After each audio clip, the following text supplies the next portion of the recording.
भारतीय किसान यूनियन के राष्ट्रीय प्रवक्ता राकेश टिकैत सामूहिक विवाह कार्यक्रम में पहुंचे।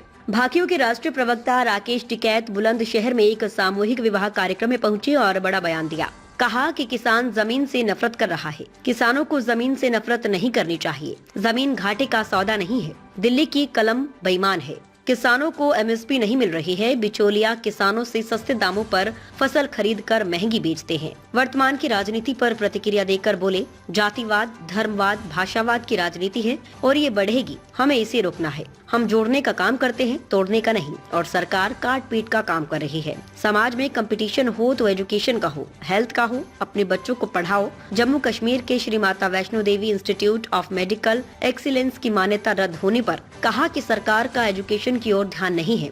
ये चाहते हैं कि यहाँ झगड़ा फसाद होता रहे और इनकी राजनीति चमकती रहे। जनपद बुलंदशहर के खुर्जा में Bhimrao Ambedkar education welfare society की ओर से एक सामूहिक विवाह कार्यक्रम आयोजित किया गया था, जिसमें राकेश टिकैत ने शिरकत कर वर वधू को आशीर्वाद देकर उनके सुखद वैवाहिक जीवन की कामना की।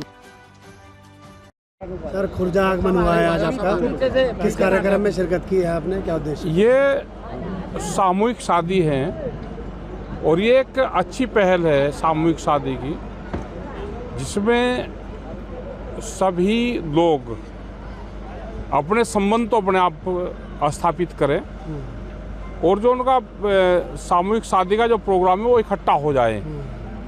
तो हम भी बाराबंकी में भी करवाते हैं हम, और ये खुर्जा में भी शुरुआत हुई। और ये एक सोसाइटी है, डॉक्टर भीमराव अंबेडकर सोसाइटी है, तो ये शादी करवा रही है। आज 7 बच्चों की शादी है और इसमें सब समाज जुड़ता है। सब अपना जिसका जो भी मौत होता है, इन बच्चों को वो देते भी हैं, दहेज के रूप में भी देते हैं, जो भी इनका सामर्थ्य के हिसाब से।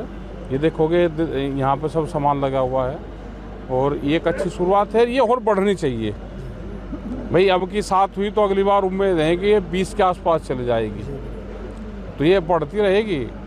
और कोई लड़की ये ना सोचे कि भाई हमारे बड़ा फंक्शन नहीं हुआ, तो ये सबका सामूहिक बड़ा फंक्शन हो जाता है।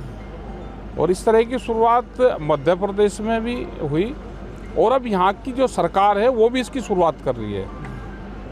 लेकिन सामाजिक लोगों को भी आगे आना चाहिए। ये हैं डॉक्टर साहब, ये कर रहे हैं इस प्रोग्राम को, इनकी पूरी सोसाइटी है, पूरी कमेटी है, ये करते हैं और सभी लोग इसमें सहयोग सभी लोगों को करना चाहिए। मैं ये पूछ रहा हूँ, किसानों का नेतृत्व करते हैं जी। किसान आए दिन समय समय पर एमएसपी हो, आवारा गौवंश हो, इस तरह की जो मांगे हैं उनकी वो लेकर प्रदर्शन करते रहते हैं। समाधान इनका कुछ नहीं होता है। देखो, सरकार उस तरह की आ रही सरकार है पूंजीपतियों की। वे चाह रही कि कैसे ज़मीन छोड़ कर जाएं। उनका प्रोग्राम है कि ज़मीन छोड़ दें और ज़मीन से किसान नफरत करे। जब नफरत करेगा जब उसको छोड़ देगा। और जो बड़ा उद्योगपति है वो उसकी तलाश में है कि ये ज़मीन छोड़ कर जाए, इनके बच्चे ज़मीन से हटें और हम इन ज़मीनों को ले लें या सरकार अधिग्रहण कर ले। तो सरकार अपने दांव पे है और किसान ज़मीन से नफरत कर रहा है, तो किसान को ज़मीन से नफरत नहीं करनी चाहिए, उसके बच्चों को भी। किसान खेत में अपना काम करें, अपने आंदोलन पे ध्यान रखें। ज़मीन घाटे का सौदा नहीं है। दिल्ली की कलम बेईमान है। ये किसान के बच्चों की समझ में आ गया कि जो कलम है, भाव देने वाली कलम बेईमान है, हमारा खेत बेईमान नहीं है। इनडायरेक्टली केंद्र सरकार को, और केंद्र तो है भाई, सरकार तो सरकार ही है। एमएसपी नहीं दे रही।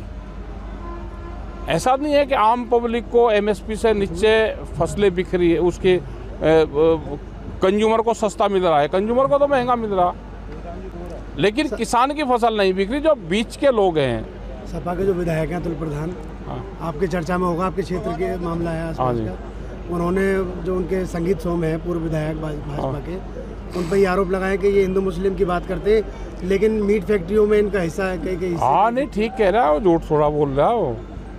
सही भाई, हिस्सा तो इन्हीं का तो पाओगा। ऐसा कौन सा है कि हमने ये कहा है कि आप बीजेपी को वोट दो, आप मीट भी खाओ, लेकिन ये क्यों छुपा रहे कि हम मीट नहीं खाते। भाई, हिंदू मीट खा रहा हो, बता दो हाँ मीट खाऊं, मैं विजय को वोट भी दे रहा।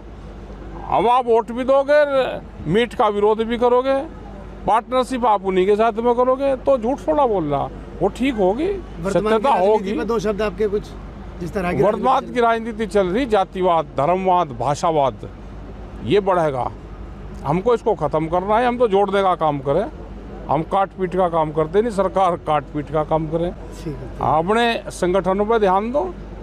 समाज में अगर कंपटीशन हो तो एजुकेशन का हो, हेल्थ का हो, अपने बच्चों को पढ़ावे। जैसे इन्होंने कोचिंग सेंटर करा तो बच्चे पढ़े वहाँ पे। आजकल ये है कि पढ़ाई पे ध्यान दे, अपने काम धंधे पे ध्यान दे, नशे से दूर रहें। जम्मू कश्मीर में वो बंद करवा दी गई, देख लो, कॉलेज बंद करवा दी भाई गई। उसमें मुस्लिम बच्चों के एडमिशन ज़्यादा हो गए तो यूनिवर्सिटी बंद करवा दी, जो कॉलेज था वही मान्यता रद्द करवा दी। तो इनको एजुकेशन पर उस तरफ इनका ध्यान नहीं है। इनका ये है कि यहाँ पे झगड़े फिसाद होते रहे और आपकी राजनीति चमकती रहे। हमको इन चीज़ों से दूर रहना चाहिए, नशे पत्ती से दूर रहो, अपने काम पर ध्यान दो, बच्चों को पढ़ाओ। ठीक है सर।